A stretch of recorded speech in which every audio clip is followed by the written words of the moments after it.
Great. So yeah, happy New Year, everybody, and yeah, welcome to the first Safe Landing talk of 2023. Safe Landing, we're a group of aviation workers, pilots, cabin crew, engineers, factory workers, anyone that's concerned about the sustainability of the aviation sector and thinks we need to do something about the climate crisis and aviation. Our website is safe-landing.org and our email address is info@safe-landing.org as well. You can go on the website, you can join our mailing list, and you should also get a link to our Telegram groups as well when you do that. So if you're not part of the group already, please consider signing up and also following us on some of our social media channels. Just a little bit of a background about our group and our demands. As aviation workers, we demand that our industry leaders firstly be honest about the total environmental impact of flying. So this is, not playing down the CO2 contribution of aviation, and also not ignoring the non-CO2 contribution, which is really relevant for the talk today. So in particular, contrails and the non-CO2 global warming. The next thing is to be realistic about the limits of technology to solve this problem. Be realistic about the timescales and the ability to scale some of the technologies we often talk about in the timescales required to deal with the climate crisis.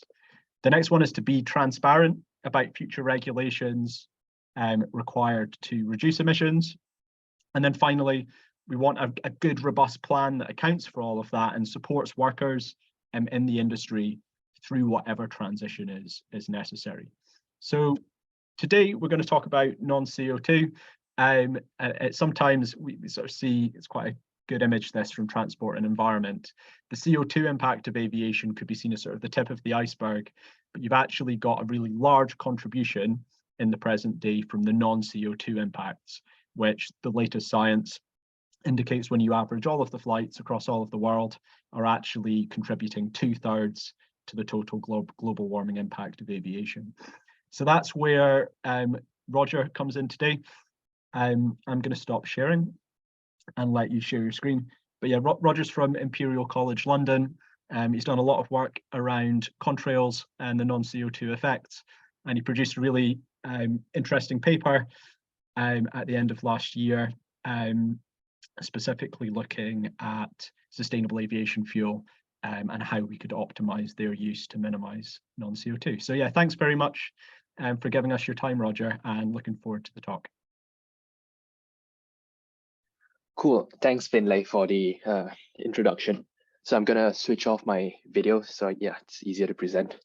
And yeah, thank you for the opportunity to provide the opportunity that you provided us with the to talk about our research. And it was recently published in the Environmental Science and Technology.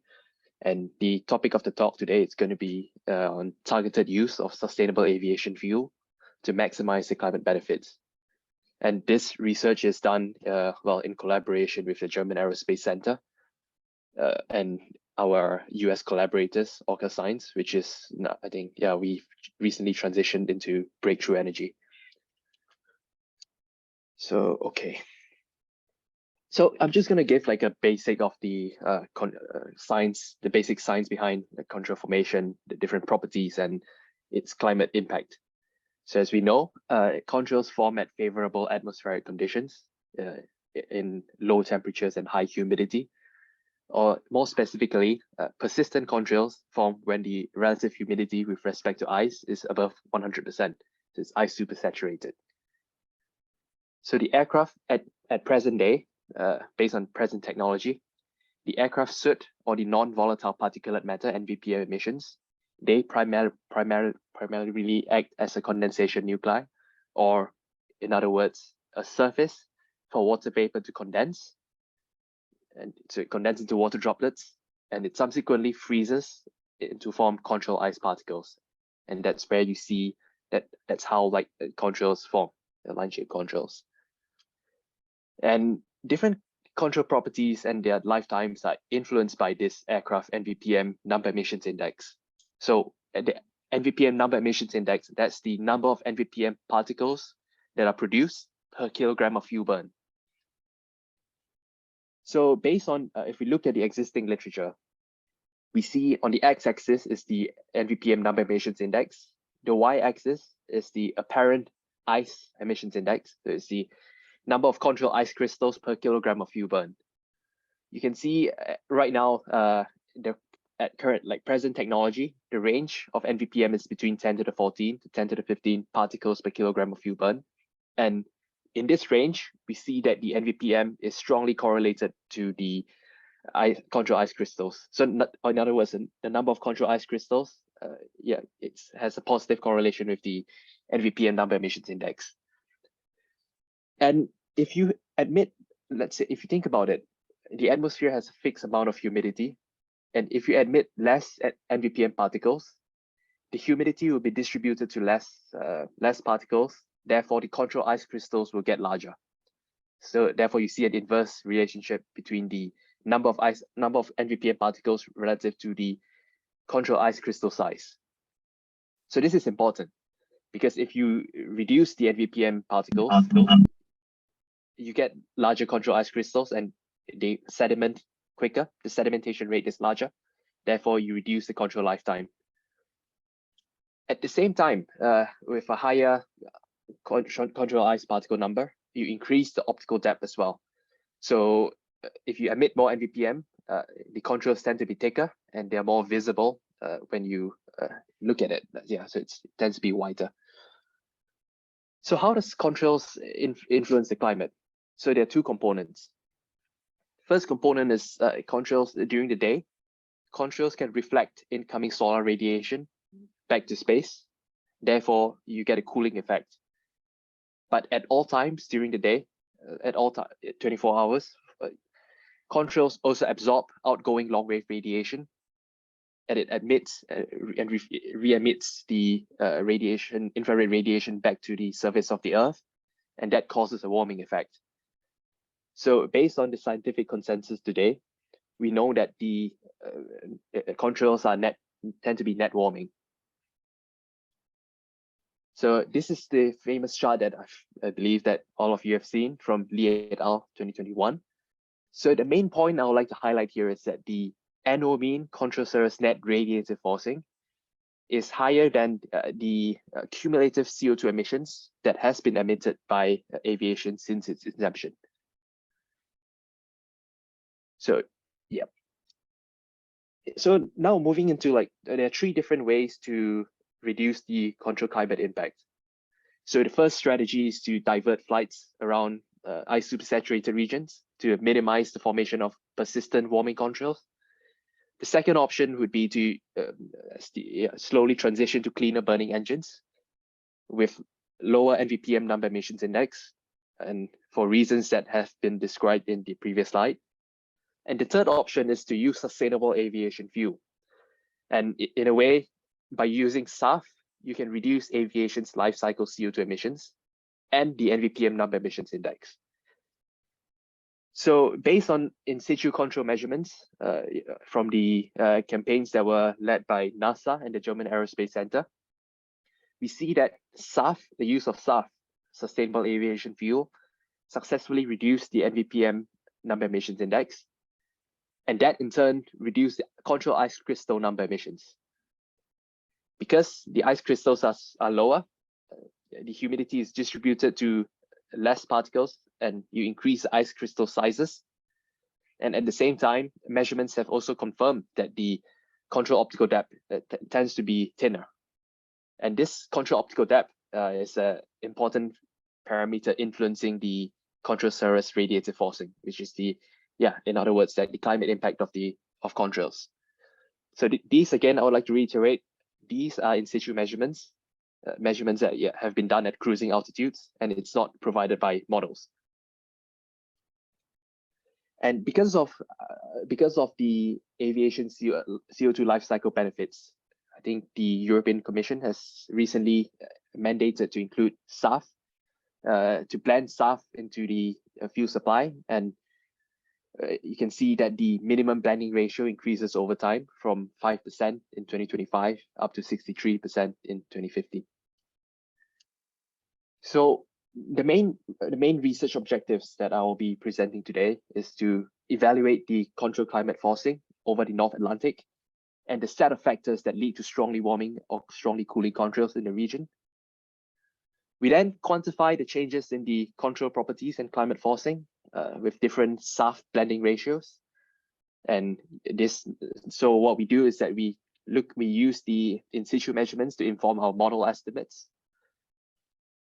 And thirdly, because we know that right now the supply of SAF is very limited, therefore it's unrealistic to deploy SAF throughout the fleet.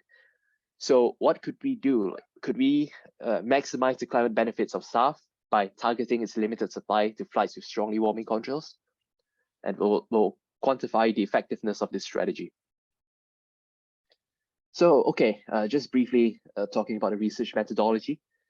The air traffic data set is kindly provided by NATS, the UK national air traffic navigations provider for research purposes. And you can see here, this is an example of the air traffic data set. So what we're doing is that we're using this individual flight trajectories in the Shenwick and Gander Oceanic Area Control Center. So we're only going to simulate contrails in these two airspaces for transatlantic flights. So with the individual flight trajectories and the flight waypoints, we estimate the aircraft performance. For example, the fuel consumption, the engine thrust settings, and the overall propulsion efficiency using the base of aircraft data from the BADA from Eurocontrol. Once we have the engine thrust settings and the fuel consumption rates, we can then estimate the emissions, in other words, the nvPM number emissions index, which is a critical parameter influencing various contrail properties. And then because this estimate of the nvPM number emissions index assumes that all flights are powered by conventional fuel, Jet A fuel. So we'll need to make adjustments to the nvPM number emissions index to account for the use of SAF with different blending ratios and to look at what's the percentage reduction in the nvPM number emissions index. So now we have the emissions, and we'll use the meteorology from numerical weather products from the European Center for Medium Range Weather Forecast, ECMWF. We input the emissions and the meteorology into the COSIP contrail model that has been developed by the German Aerospace Center and kindly provided to Imperial College to perform contrail simulations. And in other words, the COSIP contrail model provides us with the contrail formation, what are the dimensions and the properties, such as the ice crystal sizes, the number of ice crystals, the contrail optical depth, and the different radiative forcing, and the contrail lifetime. And with that, it will use the COSIP contrail model to inform the different mitigation strategies. For example, we first look at the fleet-wide adoption of SAF and how much it reduces the contrail radiative forcing. But again, this fleet-wide adoption is a hypothetical scenario because we know that currently we do not have enough SAF supply. So then we look at the targeted use of targeting SAF to flights with strongly warming contrails. Okay, so now I'm just gonna focus on the emission side of things, the nvPM number emissions index. So as I've mentioned earlier, the nvPM number emissions index is a very critical input parameter for contrail models because of the strong correlation between the nvPM and the number of contrail ice crystals. So what you see in the plot here, it's very small. Apologize for that. So it has been published. It's based on the ICAO aircraft emissions data bank. On the y-axis, it's the nvPM number emissions index. The x-axis is the engine thrust settings, so the engine power.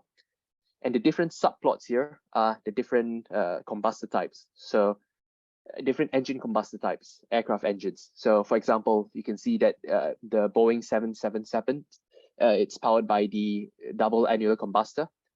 And for example, as we know, like the Airbus A320s and the Boeing 737s tends to be powered by the CFM56 engine.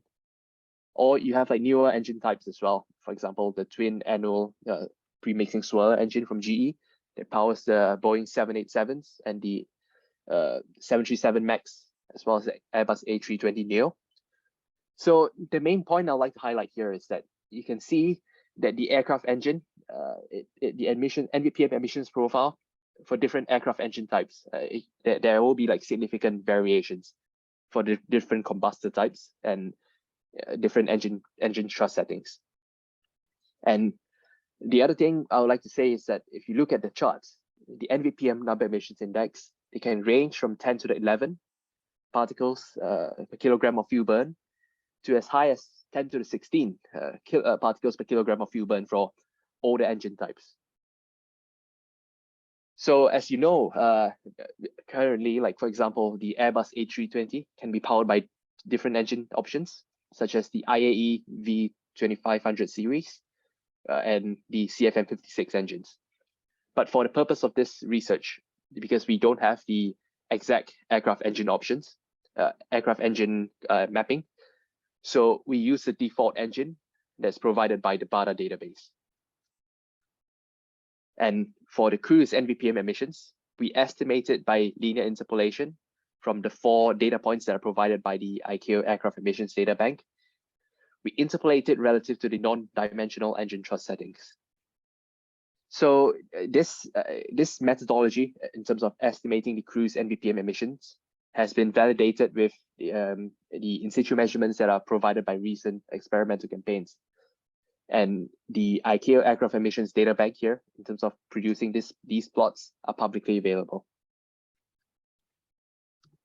Just got a specific question from Marty on that one, which is maybe relevant to cover before you go on. He was asking if that database, the ICAO Aircraft Emissions Database, includes emissions at cruise, or is it just for sea level testing, or does altitude make a difference?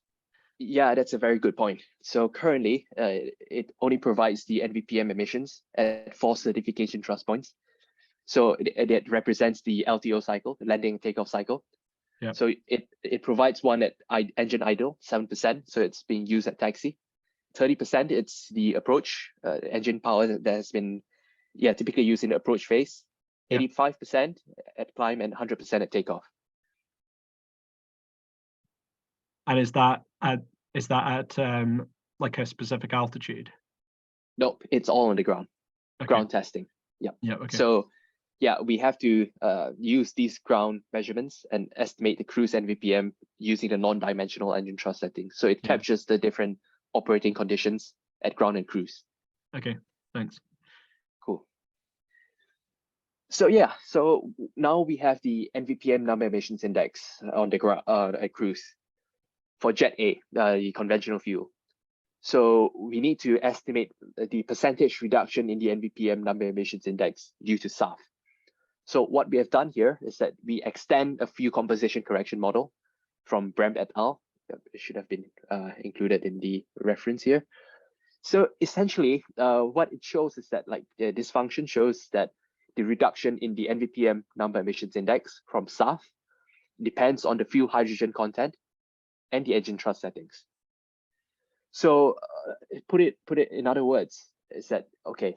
If you increase the blending ratio of SAF, so for example, if you, let's say if the fuel is composed of 50% SAF and 50% conventional Jet A fuel, and if you increase the blend ratio, you increase the fuel hydrogen content. So that's the x-axis. Therefore, as you can see here, based on this model, once you increase the blending ratio, you get a greater reduction in the nvPM number emissions index. On the other hand, the second point I would like to make here is that if you increase the engine thrust settings here, which is the different lines, you get a smaller reduction in the nvPM number emissions index.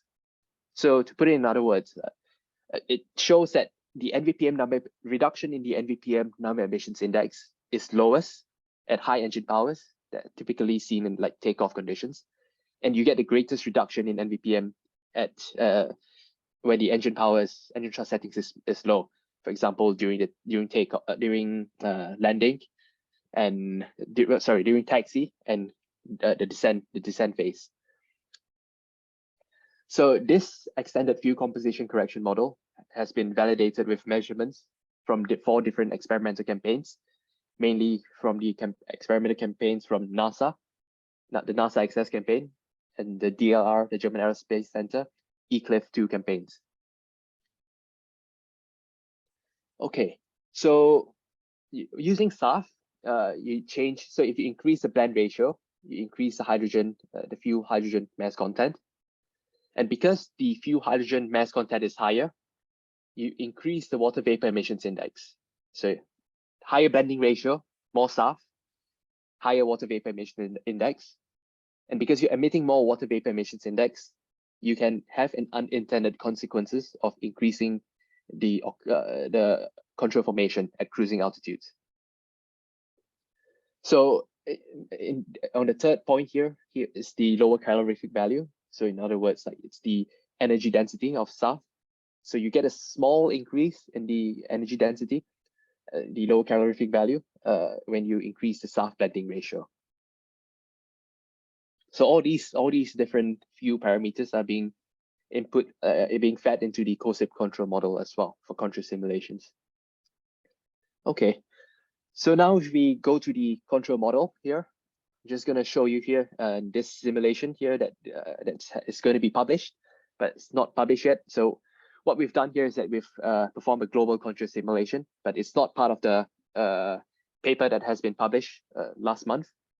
But I'll just like to show you here is that how the contrails evolve over time. And like red, the points in red denotes that the contrails are warming, and the points in blue denotes that the contrails have a cooling effect. So essentially what this concept do is that it simulates the individual contrail segments that are produced by individual flights from formation to its end of life. So we're going to have more results because right now it's currently we only had like the North Atlantic data set before, but right now we have a global data set, and we're running simulations on it. And okay, so there are two main contrail metrics that there are two main contrail climate forcing metrics here. Oops, sorry. Not sure. Okay, there are two main metrics that that we've used here is the radiative forcing, which is the change in instantaneous radiative flux in a defined area at one point in time. So here you can see that, for example, the long wave radiation, let's say it's 3 watts per meter squared, and the short wave radiative forcing is 1 watts per meter squared. And you get a net radiative forcing of 2 watts per meter squared. The other important term here is the contrail energy forcing that's not frequently used. So this contrail energy forcing, it represents the cumulative energy that has been trapped by the contrail. So because the radiative forcing, it gives the instantaneous radiative flux at one point in time. What you need to do is that you need to integrate the radiative forcing and multiply it by the contrail segment length and width. So in other words, you're converting this watts per meter squared into joules here to get the total energy that has been trapped by the contrail. So here with this energy forcing metric, there's a difference. So short-lived contrails tend to be thicker, and they can have a larger radiative forcing. But because the contrail segment length and width, so the contrails are still very small, it covers a small area, so you get a very small contrail energy forcing. On the other hand, for long-lived contrails, they can have a large energy forcing, even though the radiative forcing is small, because the coverage area, they have advected and spread into a very large coverage area, and that contributes to a very larger contrail energy forcing. Okay, so if we look at the North Atlantic contrail climate forcing, so in 2019, using conventional Jet A fuel, we see that in 2019 the annual mean contrail cirrus net radiative forcing over the North Atlantic is about 235 milliwatts per meter squared, and that's about double the global average values that has been provided by Lee et al., which is the scientific consensus. So over the North Atlantic, 55% of all flights formed persistent contrails, and 20% of them, out of this 55% of flights, 20% of them have contrails with a net cooling effect, and 80% of them have a warming effect, and a small minority of them have contrails that are strongly warming. So here's the important point here. So between 2016 to 2020, what we estimate is that approximately 12% of all flights in the North Atlantic accounted for 80% of the annual contrail energy forcing. So in our earlier study, not sure, like we've also simulated contrails over Japan for over a period of 12 weeks, 6 weeks, I can't remember. It was 2 years ago, and in the earlier paper, we saw that approximately 2.2% of all flights in Japan contribute to 80% of the total contrail energy forcing. So yeah, over the North Atlantic, a higher proportion of flights contribute to 80% of the contrail energy forcing. And what we think that's contributing to this discrepancy is that we know that, like, over the North Atlantic, flights tend to travel at a fixed trajectory, the organized track structure. So if a track structure flies across an isopersaturated region, all the flights that follow behind them will also form contrails. Whereas I think over Japan, what we see is that flights tend to be, there's no fixed trajectory, so there's more variability in the flight trajectories. Therefore, you get different, like a mix of flight altitudes, and the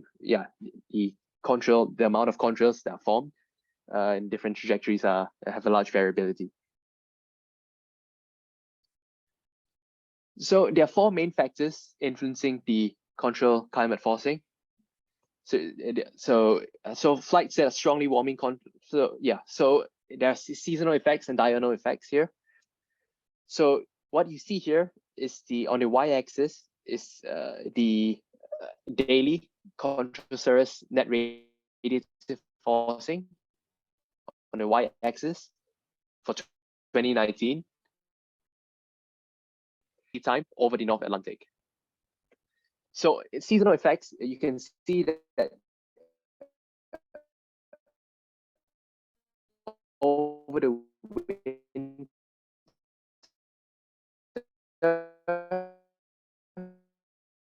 and meters squared.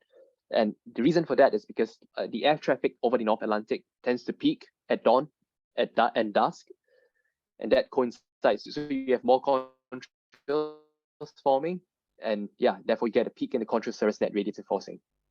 So on the second point I would like to make here is that if you go across time, across the year down from the y-axis, you can see, because during the summer months, there tends to be more daylight. There's more daylight. Daylight hours tend to be longer. Therefore, there's a high probability of contrails with a cooling effect, and therefore, you get the net. You can increase the probability of contrails being cooling during the summer months, because there's just more solar radiation for contrails to reflect. So the first 2 factors that contribute to flights to strongly contributes to the contrail climate forcing is the seasonal effect and the diurnal effect. So the background cloud fields also play a role in determining whether the contrails are warming or cooling. For example, whether the contrails form above or below natural cirrus. The 4th point here is the aircraft nvPM emissions, which I've described earlier, and because that's a critical parameter influencing the contrail properties, and therefore, I'm going to show you in the next slide here. For the effects of the aircraft nvPM emissions. So for the 4 subplots here, on the x-axis, that's the nvPM number per flight distance. So the number of nvPM particles emitted per flight distance traveled. And the individual dots here they represent different aircraft types over the North Atlantic for different years. So, okay, if we look at the top left plot, the y-axis is the contrail ice crystal radius. So as described in the introduction, you can see that if you increase the nvPM number emissions, you tend to get smaller contrail ice particles because the fixed humidity in the atmosphere is distributed to more particles. Therefore, like each particles get a smaller amount of water vapor formed ice crystals. So because the ice particles are smaller at higher nvPM emissions, you tend to get contrails with longer lifetimes because it takes longer for the contrail ice crystals to sediment. And as you can see here, there's a positive correlation between nvPM and the contrail age. The third subplot here at the bottom left, that's the contrail optical depth. Again, higher nvPM emissions, larger optical depth, and because you have a larger optical depth and larger contrail age, you get the contrail energy forcing per flight distance increases with the nvPM number per flight distance. So just to summarize the whole slide, this slide here is that takeaway message is that higher flights or aircraft types with higher nvPM particle emissions tends to produce flights with more strongly warming contrails with a higher contrail energy forcing. So now what can we do? So what I've presented here is for the baseline scenario with Jet A fuel. So what if we have a hypothetical scenario of like assuming that all flights are powered by sustainable aviation fuel with different blending ratio. So on the x-axis here is the fleet. So we assume a fleet-wide adoption of SAF with different blending ratios. The x-axis is the we increase the blend ratio. The y-axis here is the difference in the different contrail properties relative to the baseline scenario. So you don't see any legend here in the graph, but I'm going to show, it will appear shortly. So because if you use when you use SAF, you increase the water vapor content, the water vapor emissions index, and you have an unintended consequences of increasing the amount of contrail formation by up to 5%, assuming that you're using fully synthetic SAF, 100% blend ratio. So like it looks like a bit when you look at it on the surface, it looks like, oh, it must not be good because when you're using SAF, you're producing more contrails, but that's not the case because the nvPM number emissions index from SAF decreases by up to 52% with SAF, and that with a lower nvPM emissions, you reduce the contrail lifetime, the mean contrail lifetime for the fleet over the North Atlantic by 15%. At the same time, because of the smaller number of contrail ice crystals, you reduce the contrail optical depth. The shorter lifetime also reduces the contrail coverage area because there's less time for the contrail to spread. So you can see here as an example of the contrail outbreak here. So on the left, it's the contrail coverage area. The contrail coverage area. For the baseline scenario with Jet A fuel, and on the right is the change in the contrail coverage area if you assume 100%. So when you use fully synthetic SAF for the fleet, so you can see that the contrail coverage area reduces over time, and the optical depth reduces as well. So because you have a shorter lifetime, you have a smaller contrail optical depth, you have a smaller coverage area, the annual mean contrail cirrus net radiative forcing reduces by 44% over the North Atlantic in 2019. And okay, this is a bit, So again, this is a plot similar that you've seen in a few slides ago. The y-axis is the different days in 2019. The x-axis is the time of day. And the color plot here, it's showing the change in the contrail cirrus net radiative forcing when you assume that the fleet-wide adoption of fully synthetic SAF relative to the baseline scenario. So we want to see, like, in other words, like how effective is SAF by time of day and day of year? So what are the seasonal effects and the diurnal effects? How effective? How does the effectiveness of SAF change by season and by time of day? So during the day, a fleet-wide adoption of SAF can actually can increase the net warming effect of contrail cirrus, because if you reduce the contrail optical depth, you get a larger reduction in the short wave radiative forcing relative to the long wave radiative forcing. Therefore, you get a reduction in the you increase the net effect of the contrail cirrus net radiative forcing. But during the night, SAF also it also reduces the contrail optical depth, but there is no short wave component, so it's all there's no solar radiation to reflect. So the reduction, you reduce the long wave radiative forcing, and therefore you get a net cooling effect if you use SAF during the night. So here this scatter plot on the x-axis, it shows that the contrast on the x-axis is the contrail cirrus net radiative forcing in the baseline scenario with conventional fuel. So it's the net radiative forcing for each hour.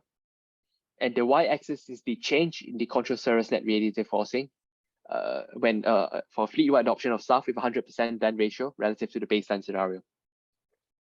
So to cut a long story short, if so SAF are most effective when in the baseline scenario when the contrail cirrus net radiative forcing is largest.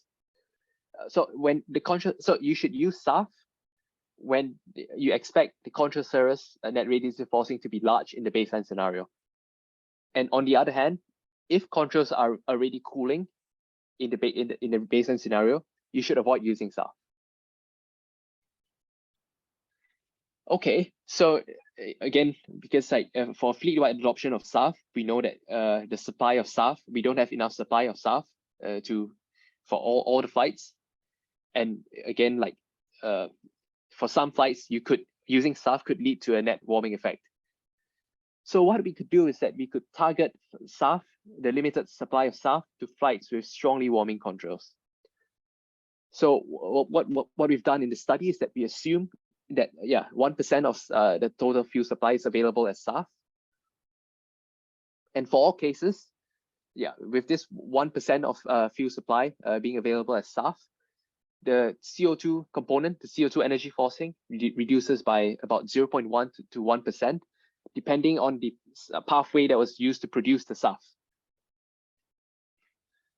So, okay, what if we target flights with the largest reduction in the contrail energy forcing? So we prioritize SAF, to flights with the largest contrail energy forcing.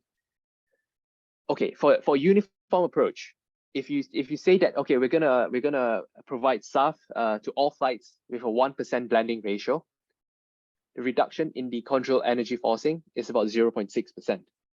Not much. But if you provide SAF to flights with the largest expected reduction in the contrail energy forcing, and you provide it with a higher blending ratio at 50% blend, you reduce the contrail energy forcing by 10%. But by blending SAF with a 50% blend ratio, it means that you only have enough SAF supply for 1.9% of all flights over the North Atlantic.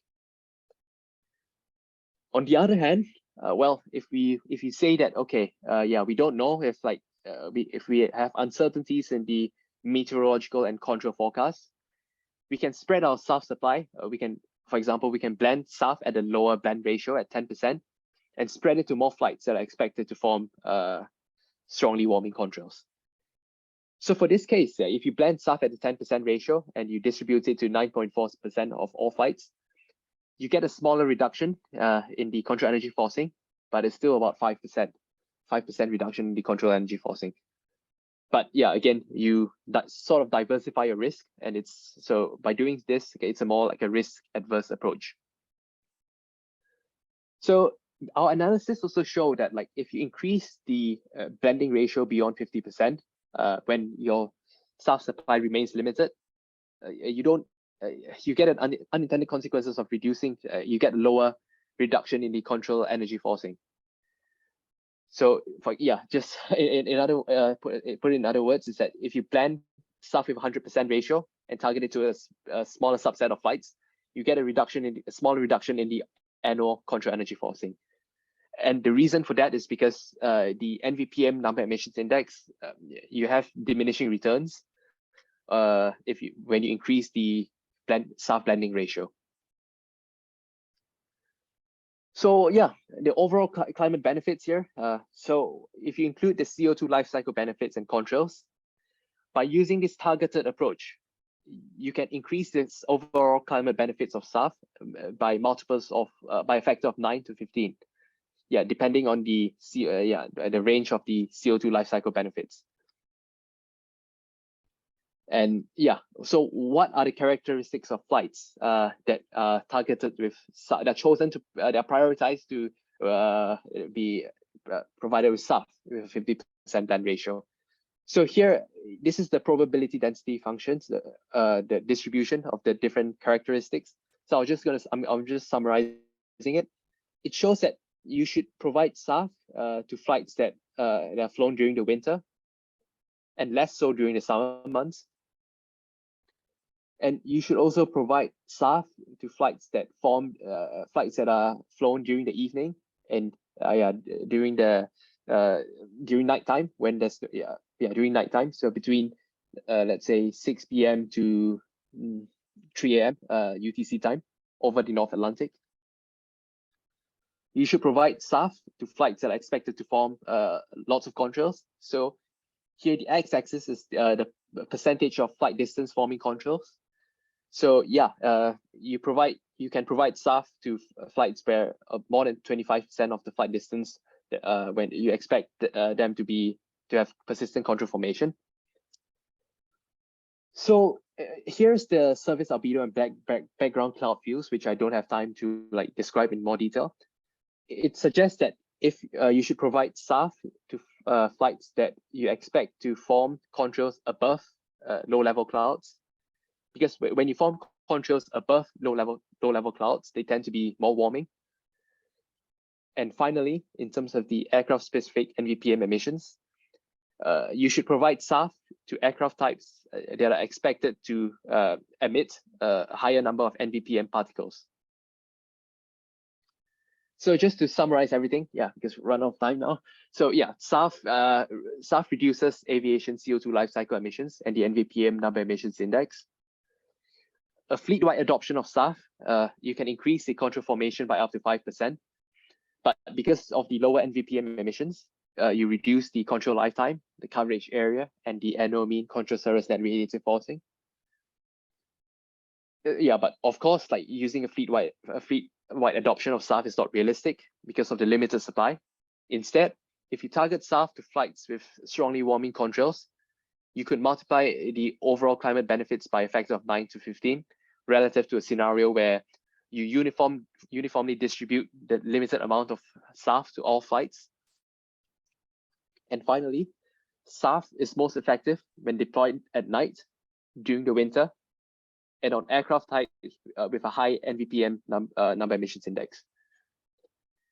So yeah, that's the end of the presentation. So yeah, so it'd be great if we, looking forward to get your questions. Thanks very much, Roger. And just to confirm, I think we've got a bit of a hard stop in 15 minutes time, don't we? Because you've got another session after this. Just checking. You've got to leave at 8 o'clock, right? UK time. Sorry, I was on mute. Yep. That's okay. Okay. Yeah. So we've got about 10-15 minutes at most.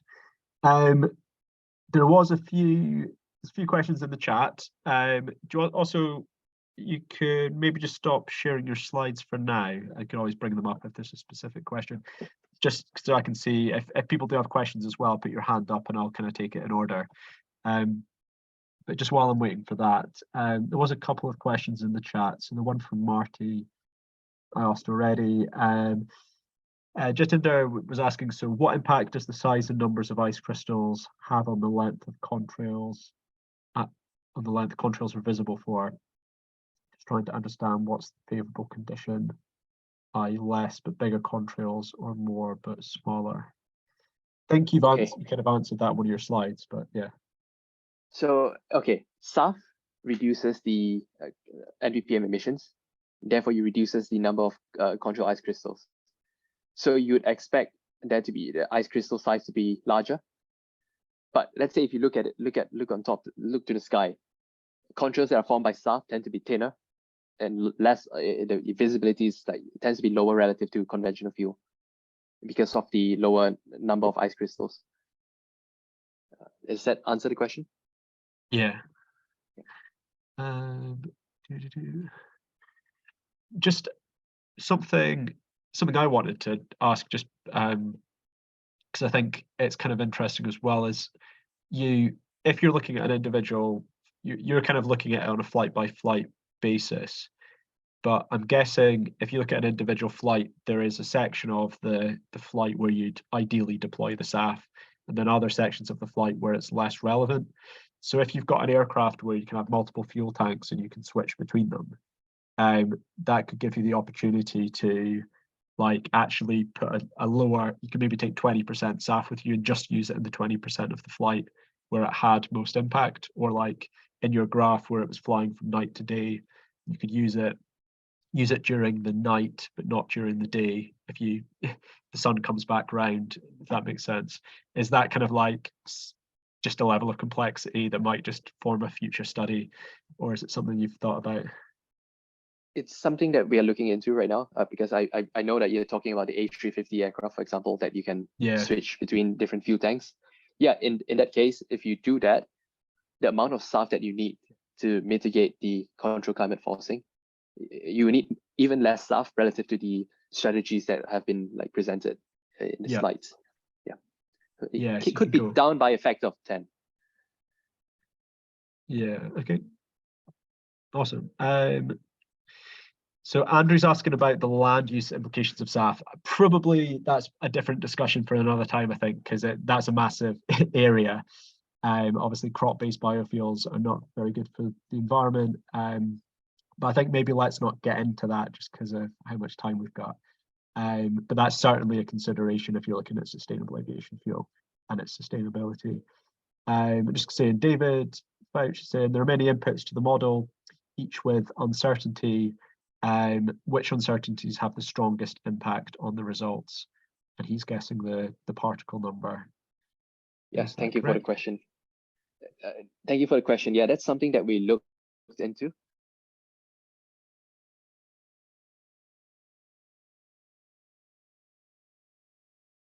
But we can reanalyze this data set. So it compiles the historical observations, weather observations. When we compare the humidity fields that are provided by the model relative to in situ measurements that are in situ humidity measurements, we see limitations. So for example, the probability density function, it doesn't agree between the model. It doesn't agree well between the model and the measurements. What we've done here in our studies is that we accounted for that by implementing a correction to the humidity fields. But if you don't include the humidity corrections so that the distribution is consistent with the in situ measurements, so without any corrections, you reduce the annual mean contrail net radiative forcing by half. So that's so just to summarize it in one sentence, the humidity fields have the largest uncertainty and sensitivity that contributes to the contrail uncertainties.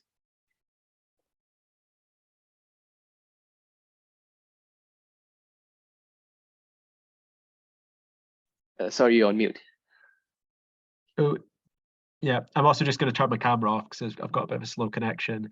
I'll ask Dennis's question and then I'll go to Dieter, who's got his hand up. So Dennis is saying kind of beyond the scope of this study, but do you have any views on what policies are required to implement the findings, probably in the European context where they've got more chance of being implemented?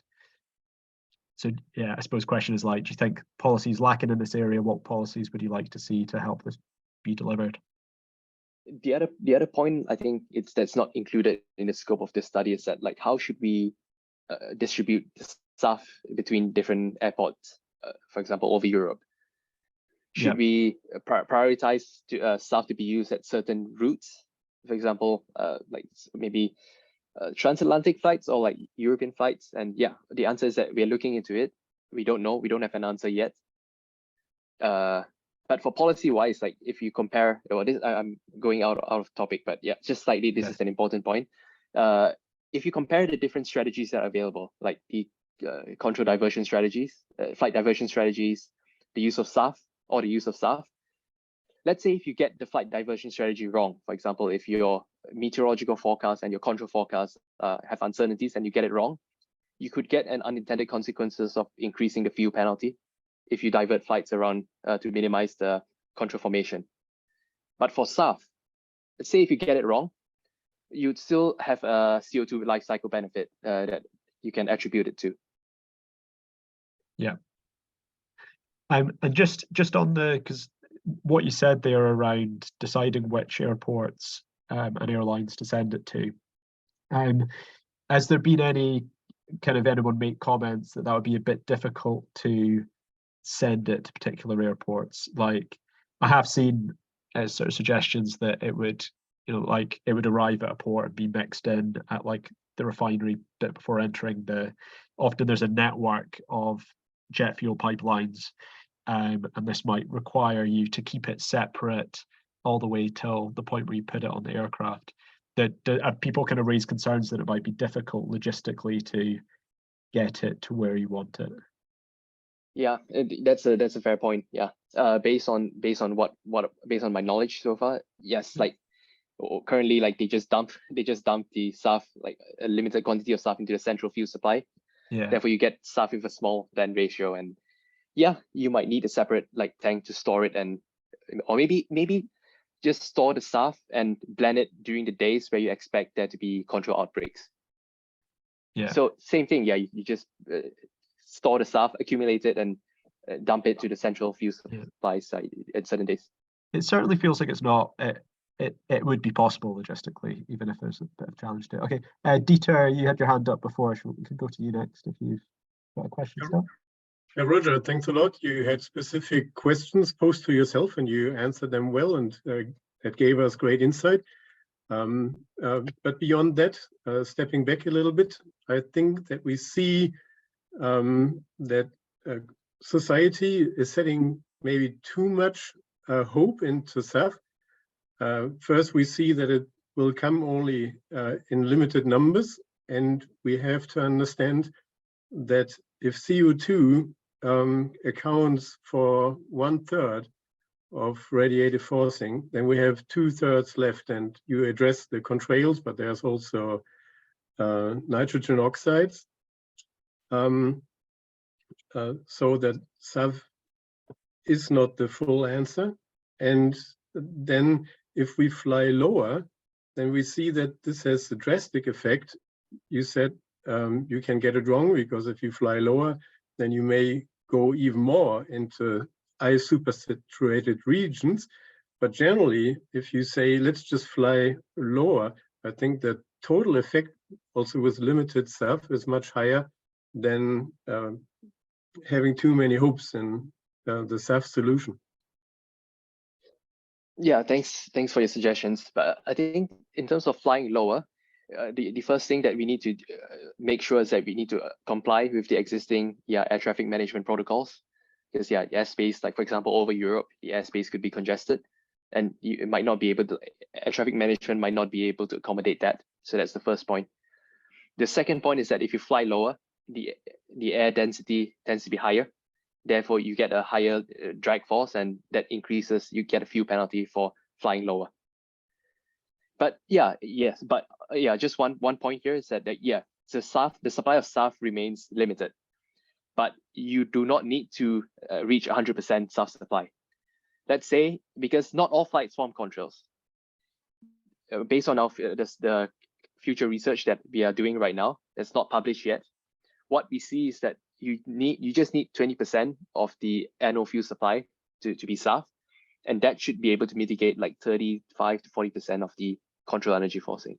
It doesn't have to be 100%. The fuel supply does not need to be 100% SAF to address these contrail problems. And there's just kind of final question, we're almost out of time, is just, there's a couple of questions sort of saying, does it matter which SAF is being used? If you have different SAF pathways, do you get the same result? And do you think the results are kind of generalizable to other fuels with low particle emissions, like low sulfur fuels? Or if you hydro treated kerosene, you could get low aromatic content as well? Yep, that's a very good question. So based on the results that I've presented so far, that's based on the model that I used to get the reduction in the nvPM, number emissions index. That's based on the HEFA fuel, the HEFA pathway, because I think it's the most common SAF that's currently available.